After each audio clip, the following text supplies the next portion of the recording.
ఏంటి ఇలా ఆగస్టు 15కి సంబంధించి అని చెప్పండి. జెండా వందనం దానికోసం ఏర్పాటు.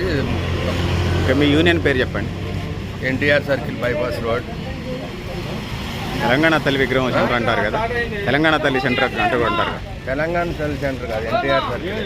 ప్రస్తుతం ఎన్టీఆర్ సర్కిలే ఉంటుంది కాబట్టి ఎన్టీఆర్ సర్కిలే అంటాం. బైపాస్ రోడ్ డీసీఎం మట్ట. ఓకే, మీ పేరు చెప్పండి. మేస్తే ఖాజామీ అండి. ఓకే, ఏంది స్వతంత్ర దినోత్సవానికి సంబంధించి ఏంటి చెప్పండి. ఆగస్టు 15 కాబట్టి ఇప్పుడు బేగేశ్వర గారికి ఆహ్వానించినాం. ఓకే, జెండా ఆవిష్కరణ చేయడానికి వస్తున్నారు. ఓకే.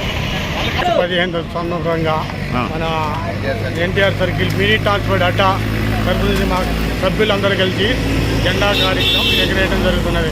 దీన్ని ముఖ్యంగా బ్రేకింగ్ ఆహ్వానిస్తున్నాం. ఇలా స్వతంత్ర దినోత్సవానికి సంబంధించి భారతదేశానికి నిజంగా స్వతంత్రం వచ్చిందంటారా, రాలేదంటారా? వచ్చిందా? చేసుకునేది చెప్తారా? అని చెప్తావా? అని చెప్తావా? అని చెప్తావా?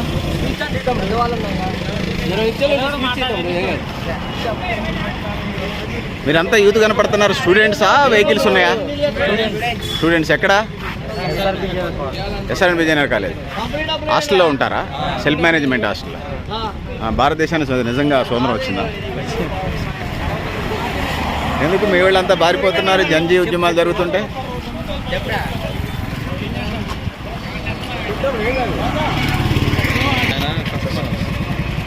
భారతదేశానికి స్వతంత్రం వచ్చిందంటున్నారు, నిజమేనా?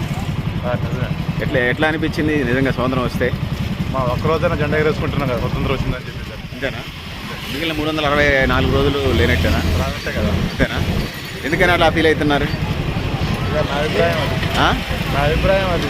అది ఎందుకని అట్లా అనిపించింది మీకు? అదే చూసుకుంటే రాజకీయం అంతా దేశం ఏం చేసింది మీకు నష్టం? పరిస్థితులు, రాజకీయం.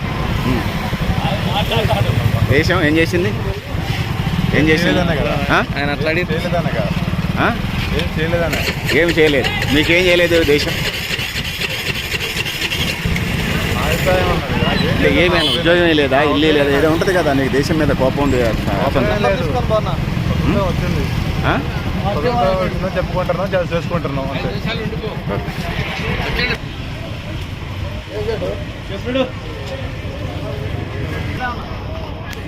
హాయ్ మై డియర్ చిల్డ్రన్, నా వైపు చూడండి.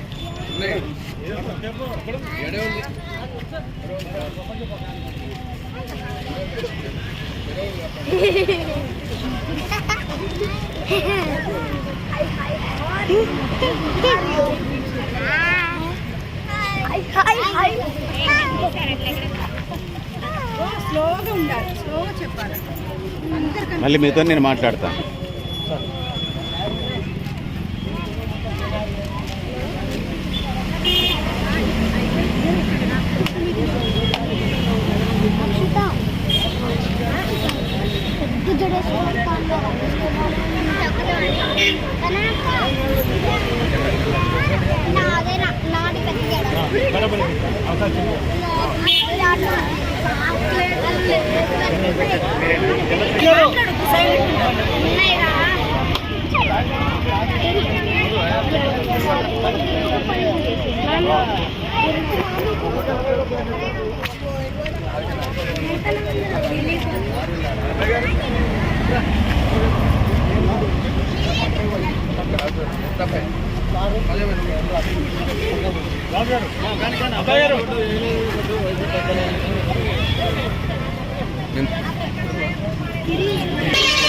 Khammam RTO office vehicle inspector గారు జెండా ఆవిష్కరణ చేస్తున్నారు. వెహికల్స్ యూనియన్ వాళ్ళు.